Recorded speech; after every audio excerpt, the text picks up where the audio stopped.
I think it's very important. I think that, I've actually, for the last couple of years, I've actually used very minimal lights, but I think that like Tool or Nine Inch Nails, I think that it's incredibly important to their shows.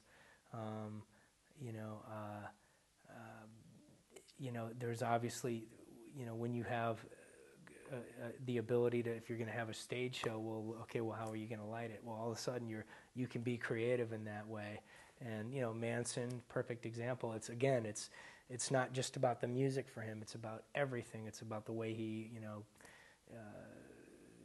everything. It's all about that.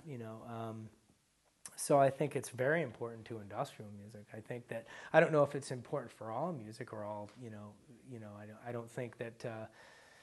I don't think that Modest Mouse needs it. I don't think that I don't think that Green Day needed a huge show, although they can. I mean, I don't think that even U2, had that massive zoo, television to like, and then in the late '90s and early, they kind of cut it back, and so it depends on the band, but I think any way to be creative is obviously,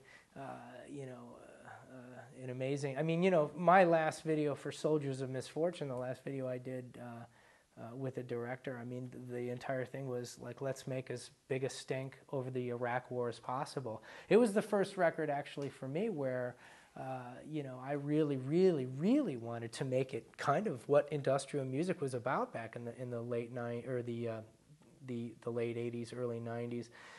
It was a protest, some of it, ministry.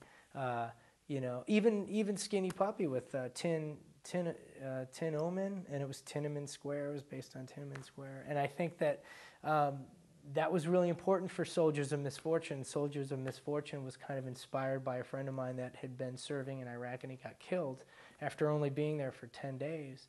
His name was Justin Irely, and he was just a kid. He had a filter website. It was a fan website, and we had kind of, hey man, it's cool to see your website. It's cool. And then, you kind of keep up with these people over the years. And, he was only a little kid.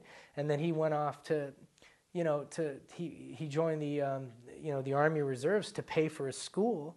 And, lo and behold, in 1998, when things were fine, there wasn't really any 9/11 or wasn't the Iraq War.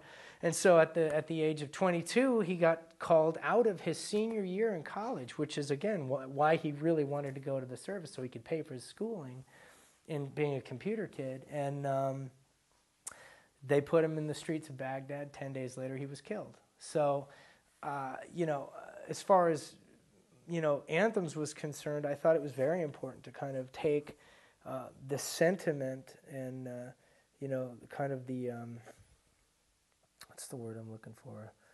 The, just this kind of sentimental song of sadness, and then put it with the kind of intense guitars and the industrial flavoring of music to kind of give it that rough edge that,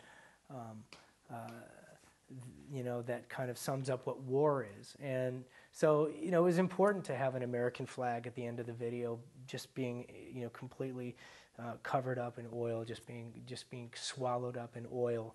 And because that's what music is about, whether it's industrial or punk or whether John Lennon did it, or whether Kurt Cobain did it, or Sid Vicious or whoever, Trent or Al or Nivek Ogre or whoever, Kevin Key. It really is. Sometimes it has to be about protest, and I'm glad that I finally really did do a song that was against my government and for the troops at the same time.